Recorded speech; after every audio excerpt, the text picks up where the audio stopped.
नेरूळ प्रभाग क्रमांक 23 मध्ये दिवाळीच्या शुभमुहूर्तावर माजी परिवहन समिती सभापती प्रदीप गवस आणि माजी नगरसेविका श्रद्धा गवस यांच्या माध्यमातून आयोजित करण्यात आलेल्या गड किल्ले बांधणी स्पर्धेचा बक्षीस वितरण सोहळा उत्साहात संपन्न झाला।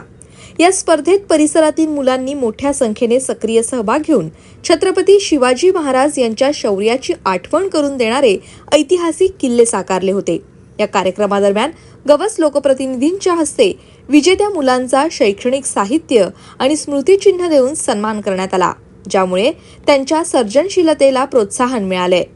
हा उपक्रम मुलांना इतिहास आणि संस्कृतीशी जोडणारा तसंच स्थानिक पातळीवरती सकारात्मकता वाढवणारा ठरलाय। याच सोहळ्याच्या निमित्ताने माऊली कृपा कॅलेंडरचं प्रकाशन देखील करण्यात आले।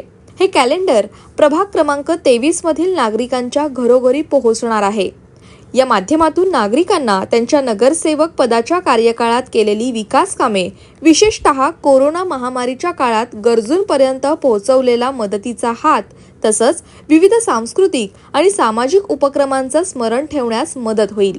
ही दिनदर्शिका म्हणजे केवळ कालगणना नसून ती जनसेवेच्या आणि सामाजिक बांधिलकीच्या जाणीवा वर्षभर जागृत ठेवणारी स्मृतिकोश ठरेल। या प्रसंगी प्रदीप गवस यांनी आपली प्रतिक्रिया व्यक्त केली आहे। गड किल्ले बांधणी बक्षीस स्पर्धा आपण आयोजित केलेली होती दिवाळीला आणि कमीत कमी 125 मुलं त्या स्पर्धेमध्ये भाग घेतलेले होते। प्रत्येक असोसिएशन मध्ये त्याने किल्ले बांधलेले होते आणि त्या किल्ल्याचं आपण निरीक्षण करून त्यांना आपण आज इथे बोलून चांगल्या प्रकारे त्यांचा सन्मान केलेला आहे।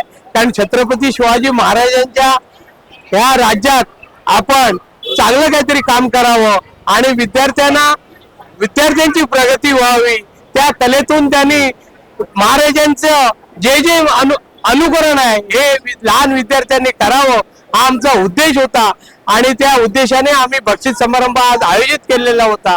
या बक्षीस समारंभाला चांगली उपस्थिती लाभलेली आहे। आम्ही चांगल्या प्रकारे त्यांना एक चषक आणि जी गोष्ट त्यांना लागते म्हणजे शाळेची bag, school bag, college bag अशी आम्ही बॅग देतोय आणि सन्मान करतोय विद्यार्थ्यांचा। कारण महाराजांचं अनुकरण करावं। छत्रपती शिवाजी महाराजांनी जे आपल्याला स्वराज्य दिलेलं आहे ते स्वराज्याला हिंदू राष्ट्राला कुठेही तडा नाही गेला पाहिजे। आपण हिंदू म्हणून या महाराष्ट्रामध्ये ताडमानेने जगायला पाहिजे। हे लहान असूनच त्या विद्यार्थ्यांच्या गोष्ट कानी पडावं म्हणून आम्ही हा बक्षीस समारंभ आयोजित केलेला आहे। आणि तसंच आम्ही एक दिनदर्शिका इथे हे केलेले प्रकाशित केलेले आहे, श्री माऊली कृपा म्हणून ही दिनदर्शिका आम्ही सर्व लोकांच्या घरी पोहोचवणार आहोत। चांगल्या प्रकारे काल निर्णय टाईप ही दिनदर्शिका आहे, ती लोकांनी प्रत्येकाने आपल्या घरात लावावी अशी मी लोकांना विनंती करतोय आणि त्याचा सुद्धा आज समारंभ केलेला आहे। Bureau report, Navi Mumbai network.